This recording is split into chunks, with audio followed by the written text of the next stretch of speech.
Hello and welcome to Realistic Fishkeeping. Today I'm going to show you how you can create your own Jurassic-style fish tank using real fossils.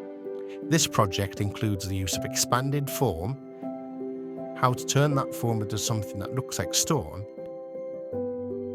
some aquascaping, some real fossils, attaching moths using super glue, and maybe even a dinosaur or two. Stick around to the end to see the finished product.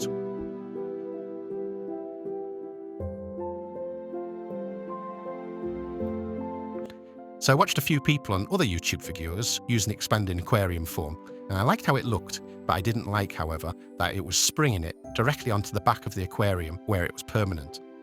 Once it's on there, there's no getting it off unless you've got a sharp blade and a lot of time to spare. So I thought I would try and create an aquascape using this foam that was easily removable, which was a tricky concept since this foam is very light.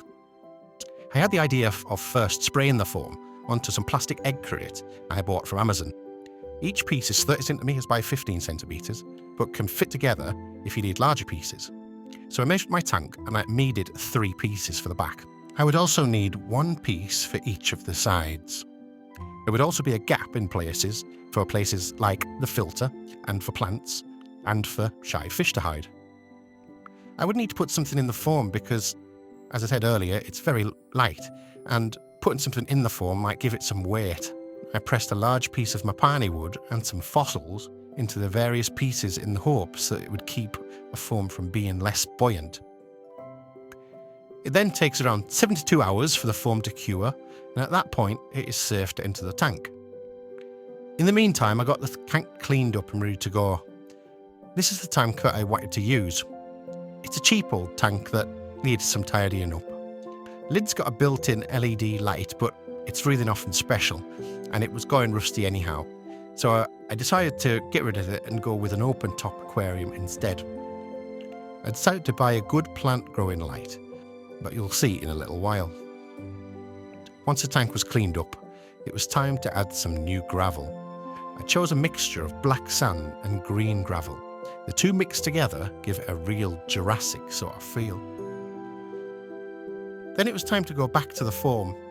It had been around a week after I sprayed it, and the foam was giving off less of a rocky feel and more of a interesting intestine sort of look. Not to mention that it was very silver and shiny. I took some coarse sandpaper to it to dull the shine and blunt the edges down a little bit.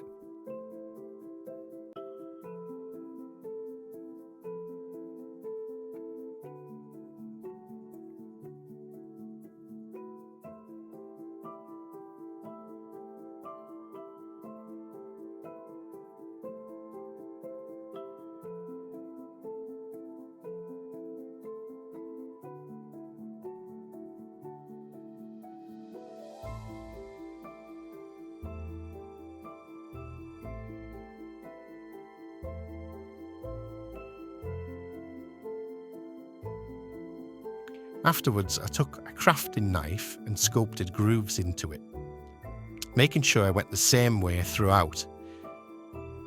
This is to ensure the foam looks like it has lines going through it, giving it the impression of rock layers that have built up over time.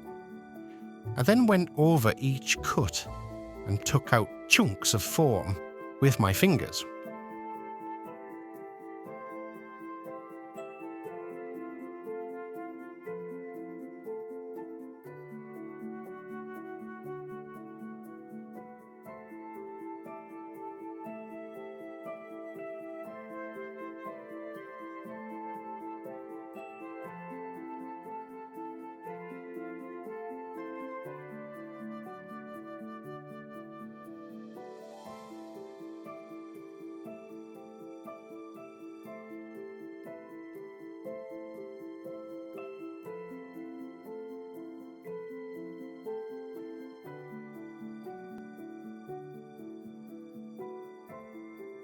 I then took some finer sandpaper to remove some more of the pieces from inside where I'd been making the cuts, and to just file it down a little bit.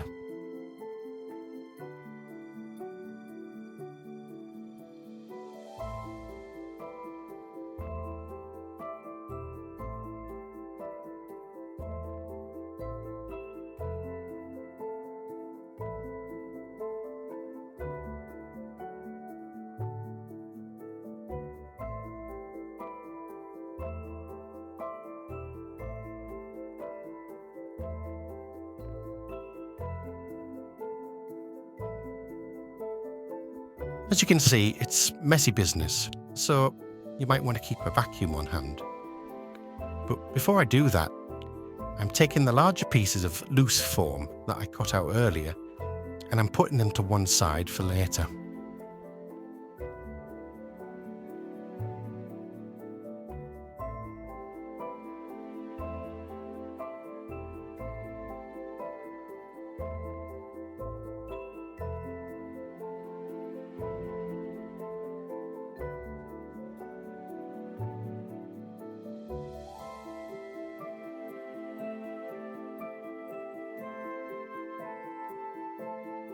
It was then time for a second round of cutting using the crafting knife. This time I used more of a scraping action to make thinner lines in the foam.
Once I'd finished with that part of the project, I took some aquarium superglue and glued some of those larger pieces of foam that I'd set aside earlier. This was to give the impression that the rock had many pieces within it, and that it was perhaps a cliff edge eroding away to reveal the fossils.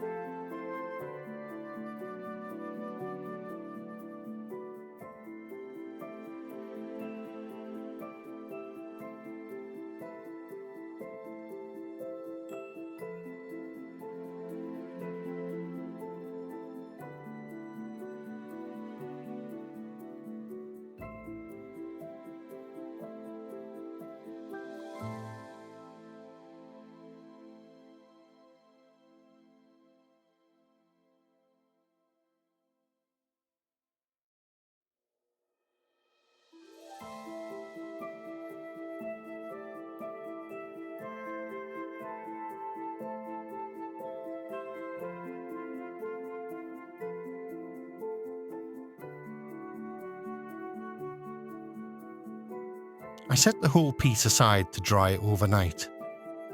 Next, I turned the whole piece over and removed the plastic egg crate from the back, so I could use it again in a future project.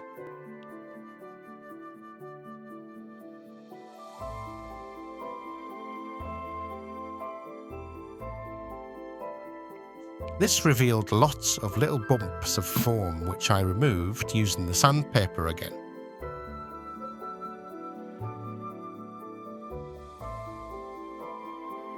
Using more glue, I went over the whole thing, keeping away from the fossils and wood.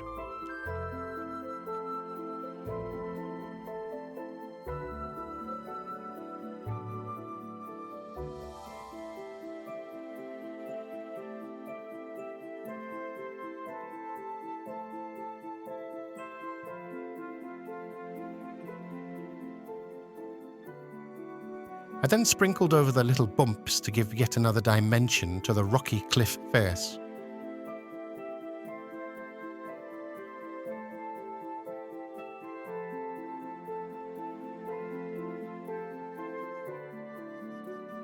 I let the glue dry and tied it up using the vacuum cleaner again.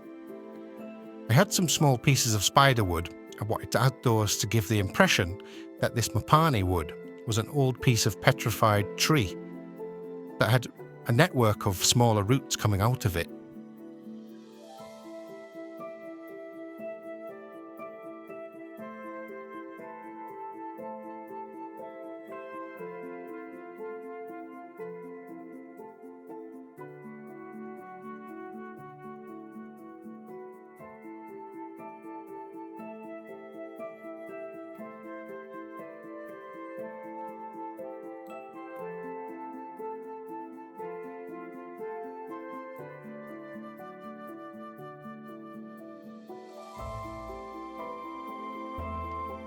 While the spider wood was glued into place, I was happy that this piece was finished.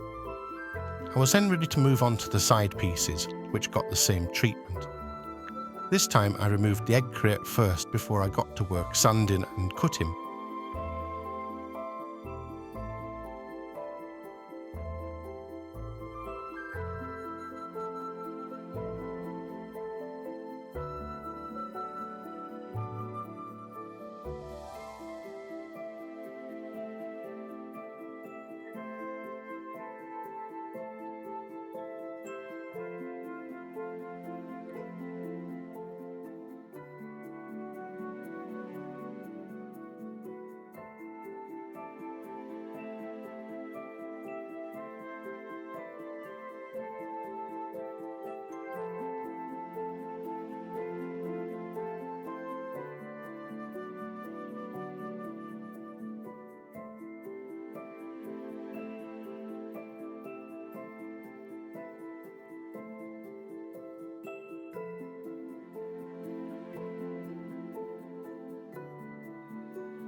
I then put the 3 foam pieces into the tank to get a better idea of where they would sit. I was happy with the choice of gravel and sand as they seemed to complement the foam well.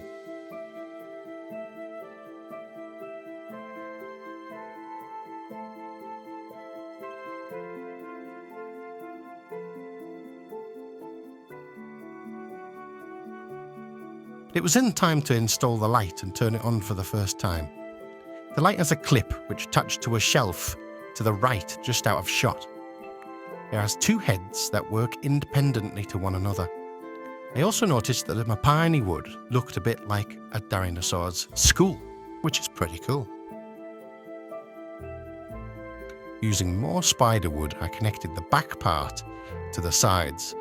The reason for this was because I thought the back part would be the most heavy with the large piece of mapani wood, and therefore connecting the 3 pieces might keep them from floating. It would also add to the idea that this was one piece of larger root network.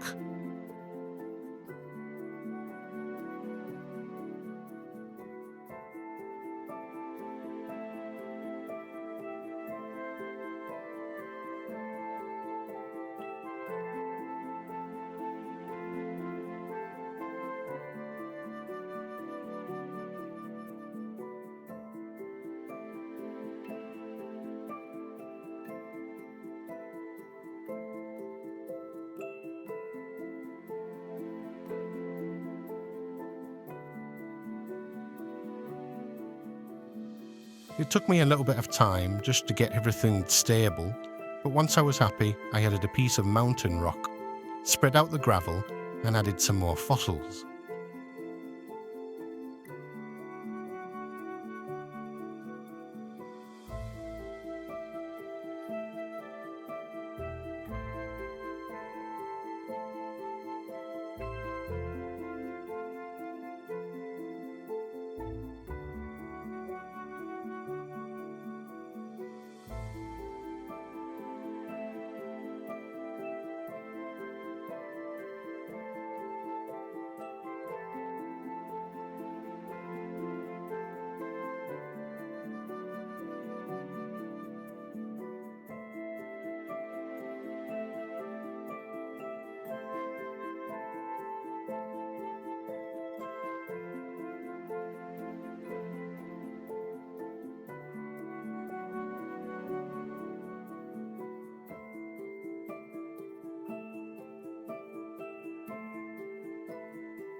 Just for something a little bit special, I added 3 pieces of Aquarium Surf Upalite, which glows under UV light.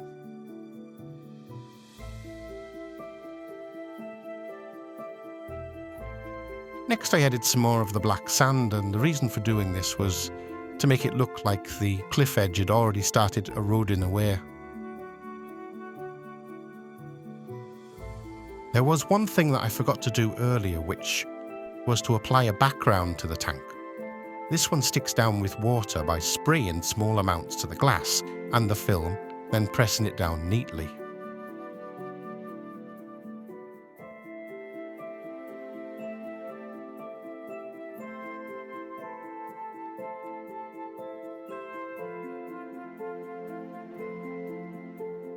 Once I was happy with the general layout, I decided to cover the scape with Java moss. Now at this point you might decide that's finished, you're happy with the way it looks now. But I wanted to add some Java moss because I had quite a lot left over. But I'd also wanted to stick it down with some super glue and just to see what it looked like. So I used some dots of aquarium glue and I stuck the Java moss down. Moss will anchor itself onto the surfaces over time, and being a plant, it will help aid the entire ecosystem. It can be a bit of a fiddly process, but it does add to the otherwise grey scape in my opinion. Just while I'm doing this, I thought it would be a good idea to explain a little bit more about where the fossils came from. They were collected by a friend of mine, Andrew Cuff, who is a fossil expert. He collected them off the east coast of Yorkshire in England, a place well known for its ammonite finds. This is what these are, different species of ammonite, and I'm sure Andrew can identify exactly which ones are which. They're estimated to be around 180 million years old, which puts them in the Jurassic era. So if you're interested in fossils in general, please give Andrew a sub on his channel. He's a really great guy.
Using the siphon, I began to fill the tank up with old, cycled water from another fish tank.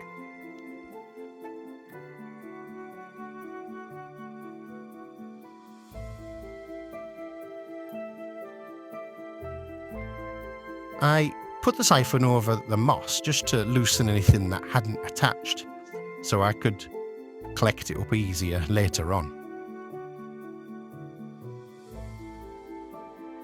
I'm now adding Java ferns to the back of the tank, which is a very prehistoric looking plant. Unfortunately, I don't have the footage where the tank is filled, but as you'll see shortly, I added some rocks to the back on top of the foam as a precaution.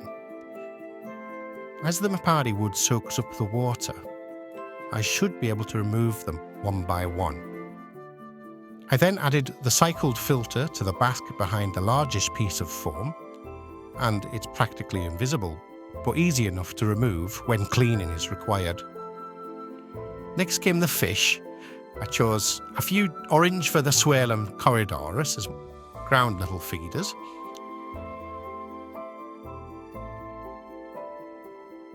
I'm adding a terracotta cave for the next inhabitants, the hopefully breeding, which are a breeding pair of lemon blue-eyed bristlenoses. The male we see here is a long-finned and the female is a short-fin. The offspring come out 50-50. Lastly, I am going to add my young metal snakeskin blue-tailed guppies. I bought 3 pairs of these around 6 months ago and misses the young I got off them.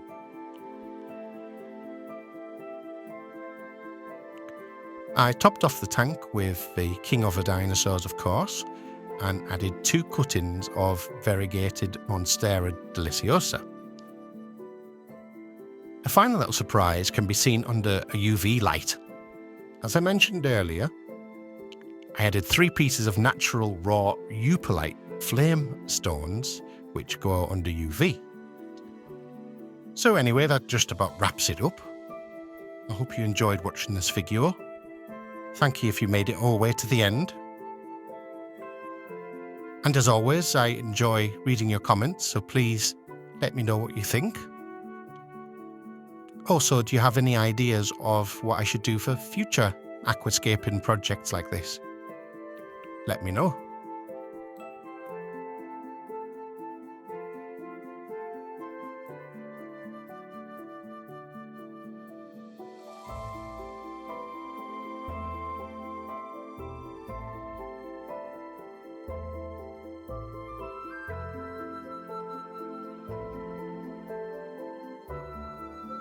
And until next time, bye for now.